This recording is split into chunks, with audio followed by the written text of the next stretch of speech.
Hello again, everyone. Welcome back. I didn't get a video out last week, and I was recovering from surgery. And I think I'm going to put a post out on the website about this because, just my message is listen to your little voice and never hesitate to get things checked out. Anyway, so I wanted to make sure I didn't miss having a video out this weekend. And in this video, I'm going to start off with an excerpt from the weekend video I gave to my members today. And in it, I review the index ETFs and some of the technical indicators. After that, I'm going to add in just a brief price action review of the 5 Mag 7 stocks that reported earnings this week.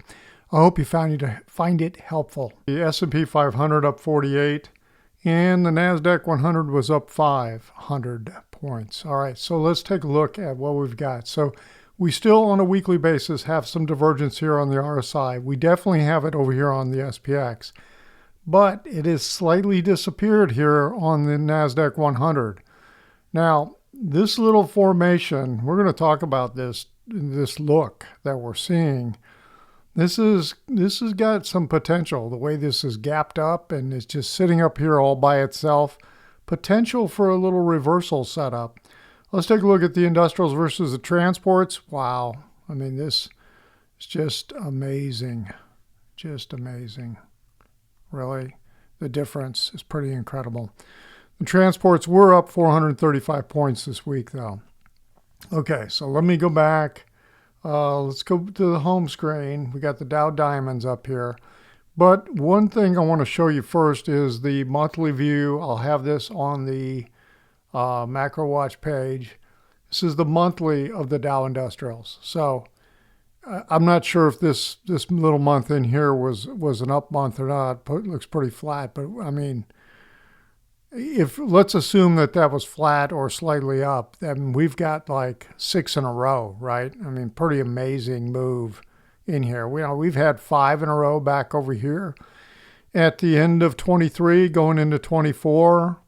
We had, well, quite a few that were in a row up back over here in 21 before we had that huge move to the downside for wave 2. I think we're right there, and I'm going to talk about that. I mean, look at the divergences showing up on the monthly in here. So, interesting view. But we were up 1,165 points on the month in the Dow Industrials for the month of October. So that makes me think about something else. What is it that everybody talks about in terms of seasonality? Oh, September's the worst month for the market. Okay, here's September. Up and to the right. October, we worry about, in the month we had to crash and everything. Well, we had a pretty good downdraft on October 10th. But if you go from the beginning of October, which is like right here, September 30th, to the end of October, up and to the right. So we had 2 strong up months in seasonally weak type of months. So now everybody's entering November, and in November, that's typically a nice up month when the market, the good time to buy, right? Buy in November, sell in April kind of thing. We'll see. I just don't, I'm very skeptical that seasonality is working this year. So we'll see where we go, because we're getting a little bit extreme in here. Okay, so up 66 cents on the Dow Diamonds on Friday, up 346 on the week. So what am I doing over here on the weekly chart? Let me get rid of the crosshairs for a minute. So what I'm showing you is, we had a bearish engulfing week back here, the week of October 5th. We didn't quite have that here on the week of July 27th. That wasn't engulfing because it didn't open above the high of the prior body. Okay, and I'm talking about, when I talk about engulfing, you're engulfing the prior body. Okay, well, kind of interesting. We got this, and then we break above what should be resistance right here at 470.38. And then we get this gap up, and so we'll see what happens here this coming week, because the gap shows up a lot more on the SPY and the Qs, but definitely on the SPY. But when we took a look at the LE wave picture, I am still holding this as wave 5, Manu wave 5, that wave minor 5 is finished, and that we're at the peak. I mean, look at this gap look here when we look at it this way, and you kind of clean out the noise a little bit. And then when you look at, and I know I've shown this during the week, you look at the line chart, here's distinct 5 move up to the high for a 5th wave. Well, I mean, we have it. So the real key is that high going to hold or not up in here? So that's what we'll be watching. Okay, so that is the Dow Diamonds. Let's take a look at the SPY. Okay, let me pull that up. So the SPY was up 223 on Friday, but honestly, another red candle. It closed below where it opened. It tried to gap up and didn't go anywhere, and closed up on the day, but the entire range was inside, but it wasn't, because it did take out Thursday's low in here. Look at the gaps that are going on. So you got to ask yourself, really, what kind of gaps do we have? This gap that occurred on Monday, is that a common gap? Is that a breakaway gap? Is that a runaway gap? Or is that an exhaustion gap? I got to tell you, I'm kind of leaning into exhaustion gap the way this is looking. So we're sitting up here, we're getting divergence in here on the daily, and here's that view again on the weekly. Now, when you look at the SPY, this candle here for the week of July 27th was engulfing, so we got a fake out here.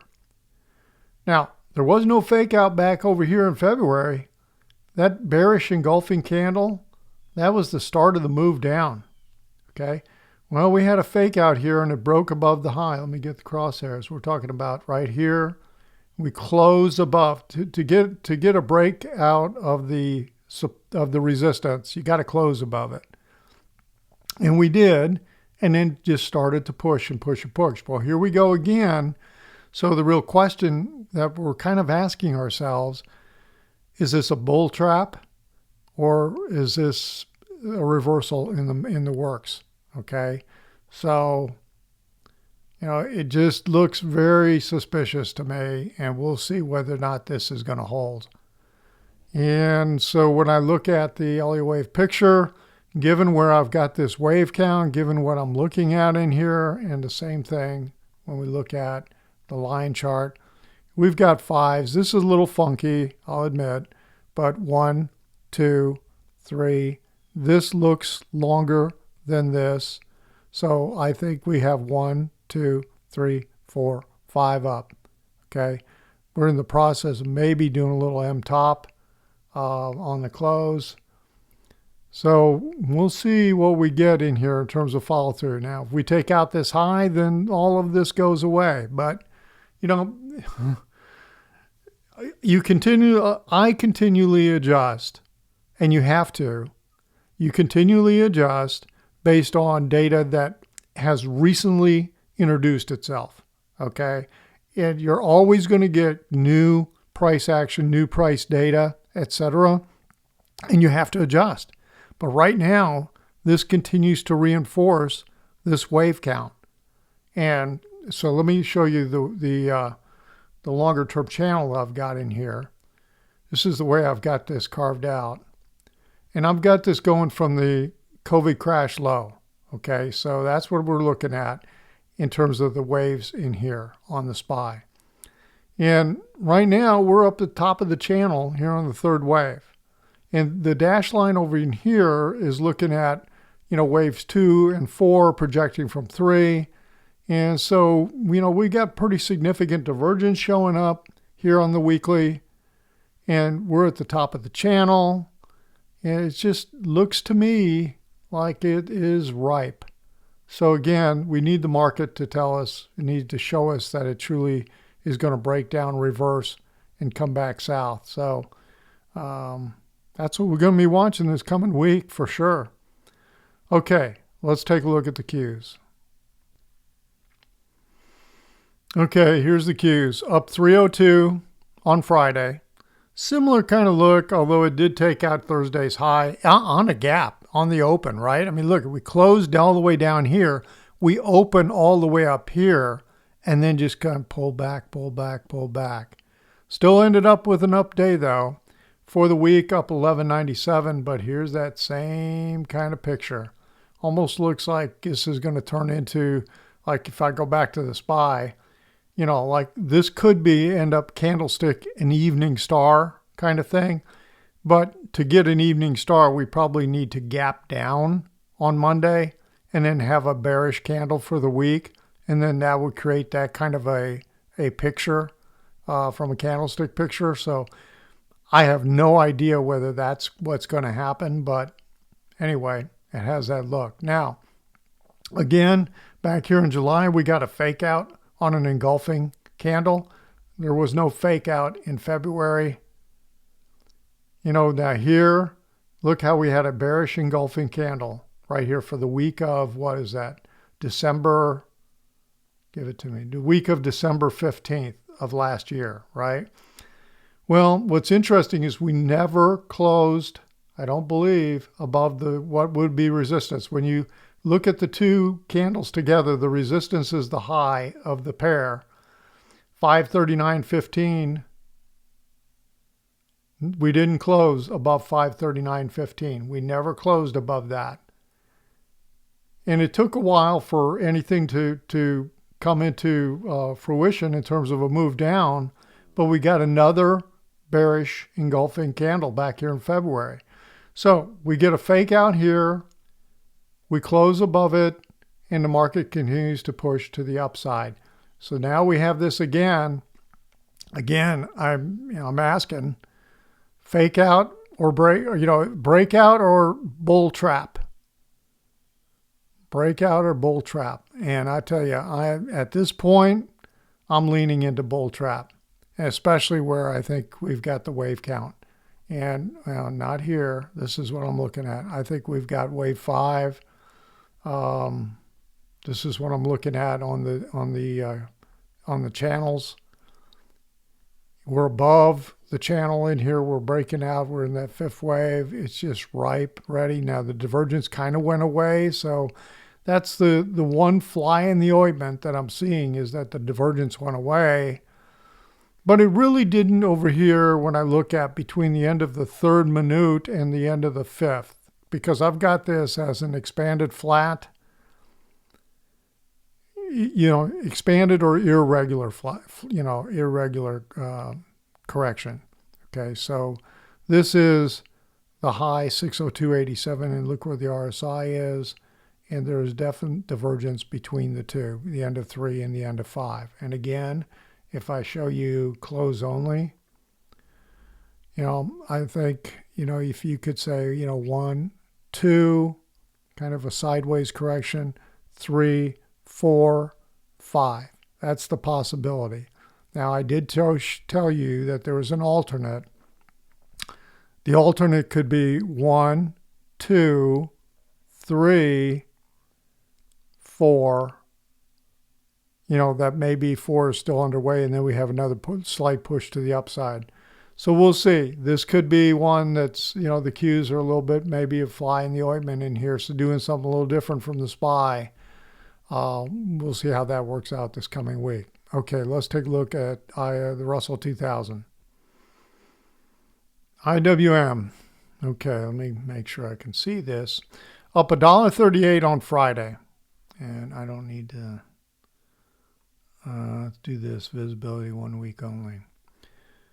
Down 320 on the week, because we looked at that on the dashboard, right? So we got a bearish engulfing candle in here, just like we got back over here. And we got the fake out the prior week, right? Because if we would put a resistance, we would have put it right in here, and we closed above it. And then now we're getting another back, so almost back-to-back bearish engulfing candles. We got one here. The prior candle was the body was a little small, Didn't get any follow through to the downside. We definitely continue to push up here. So we'll see whether this now is going to play out and make something, or are we going to close above, what is this number right here? 252.21. We close above that, and then we're going to push. Okay. How much longer? How much further? Unclear, because I'll tell you this wave count really is not clear to me. Trying to work my way with an impulsive wave in minor 3 to the upside is just very frustrating. And why? Because of this.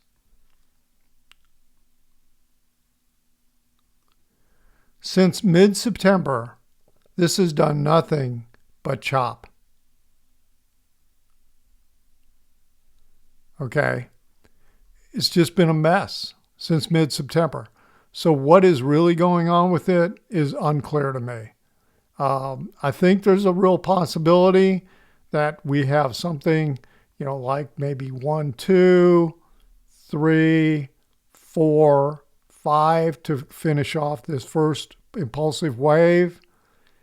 And then that we're doing some kind of corrective pattern for wave 2. That's why I've got it labeled the way I do. So we'll see what happens. I'm just going to stay with this for now. Okay, I'm just trying to be honest. It's not very clear, and it is messy for the last 6 weeks. Okay, so that is the Russell 2000. Let's take a look at our indicators. Okay, I'm going to start off here with the VIX, and I'm just going to look at the daily view for now. The VIX was up 53 cents, so all of a sudden we're getting some life. I mean, look at this, 4 days in a row of white candles. We haven't had that in a while. We finally closed above the 10, just barely, closing at 1744. The 10-day is at 1742. So we're just barely above the 10-day moving average. The market's trying to tell us that a little bit of negativity is kicking in. We'll see. Let's take a look at the McClellan oscillator. Let me go back to this picture. Let's go right here. Okay, this ticked up. We are at a minus 46, so kind of in the neutral zone. I think a plus or minus 50 is kind of the neutral zone. These lines down here, I need to try to work with this spreadsheet. I've moved from Excel to the Google Sheets, and I haven't really had a chance to understand how to. I'm always afraid as soon as I start messing with them, I'm gonna mess it up. But this is minus 200. This is plus 200. This is the zero line, okay? So we are sitting right here at minus 46. When I come over to the summation index, again, this is the zero line. You can see how this has ticked down, okay? We're at 1232. So we're definitely in a downtrend from back here in, July? We're definitely in a downtrend in terms of what's going on. So, not confirming any kind of surge in the market right now in the summation index. And the summation index is the cumulative of the oscillators. Okay, let's take a look at the put to call ratio. And I think I got to come back, right here for that. Look at this reading. The 10-day reading is at 0.51. There have been only 2 other times this year where we got this much extreme bullishness. This is the put to call, okay, equity only, put to call. We had an extreme day here on Wednesday, 44 puts for every 100 calls. But you got to go back. In May, we had a 51. In January 31st, I think we had a 51. And other than that, I don't think there was another 51 reading until you go back to like July of 23. All right. So it's going to be, we could get a little more extreme, but we're getting a lot of, all of a sudden, a pretty big extent of bullishness that's showing up here. And why? We're at the tail end of the move, right? Of this bull move up from April. So it really is not surprising. I've been looking for it. Now, the percent of stocks in the S&P 500 above their 50-day moving average is sitting at about 40%, 39.8%. Okay, so we're below the 50-50 level. By and large, we've been below it for the month of October. Well, it's been up and down, I guess, but we're down near the lows of the month. Okay, when you look at the percent of stocks above their 200-day moving average, this is what, the second lowest reading of the month of October, and the second lowest reading since this reading here on August 1st. We're sitting at 53.9% of the stocks. So we're still above the 50-50 level, but it definitely looks like it may be trending down. Let's take a look at the high lows. The New York, let me just move this over. We're sitting at minus 33 on Friday. Okay, so a little bit of a tick up. Is that a fish hook? When you see that, you kind of look at it and say, is it a fish hook? Implying maybe the next sequence is down. Okay, you can get them this way and you can get them in reverse. So right now, I'm suspicious that coming Monday, we're going to get a move that's negative, but we'll see. And let's see, what am I looking at? Oh, here we go. Nasdaq right here. This is minus 64. So we got a little fish hook too. And, after getting that second lowest reading of the year, we got just bounced up just slightly. But both of these are now, in the negative here for a couple of readings in a row. All right, let's take a look at the interest rate picture. Okay, so now I want to dig into the 5 Mag 7 stocks. And I'm going to start off with the worst performer of the week. And no surprise, it was Meta Platforms. So this stock got killed. You could see what happened on Thursday, and then down in another additional, let me show it to you, 18 points on Friday, but down 90.01 for the week, down 12.2%. We had a little bit of a tell here back several weeks ago. This was a bearish engulfing type of candle. And it just, basically trended down, and then, the floor broke away here with the earnings here this last week. Okay, let's take a look at Microsoft. This is the second worst performer, and this was down 1.1% on the week, down $5.80 right here. And on Friday, it was down $7.95. So a continued slide, 3-day slide, pretty negative.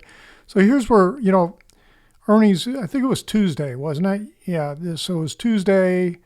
Maybe it was, I can't remember. This is Tuesday, but I know the earnings came out, they actually came out on Wednesday.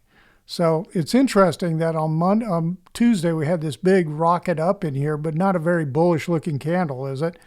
And then you get this kind of price action continue back, and then here's Thursday and then Friday. So when you look at the weekly, it almost looks like a potential double top in here. Now, when you have a double top or a potential double top, in my mind, it doesn't confirm until you break below this low.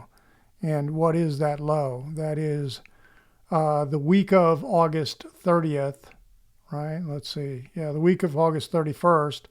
And that low is 492.37. So I'll have to keep an eye on that. So that is Microsoft, the second worst. Now, the third worst, which was Apple, which actually was positive on the week, up 2.9%, $7.55.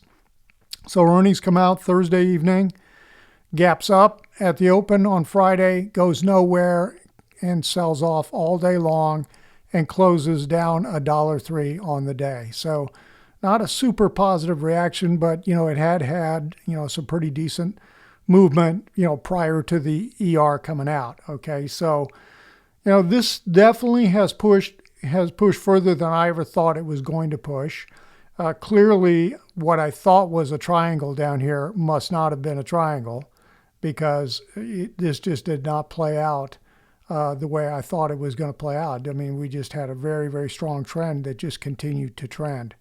Okay, but now we'll see what happens. I mean, we have divergence showing up on the weekly. We got divergence on the daily. Not a positive reaction on Friday. We'll see what kind of follow through we get this coming week. All right, let's take a look at the next performer, which is Google. And Google, pretty good results actually. And this was up 8.2% for the week, $21.27. Big pop up. So Google's earnings came out on Wednesday after the market. Thursday, here was the reaction again, opening up here at either at or very close to the high and just selling off all day long. And then Friday really didn't go anywhere, just kind of sat there. I'm going to come back to this because I'm going to show you something. Down 29 cents on Friday. Okay.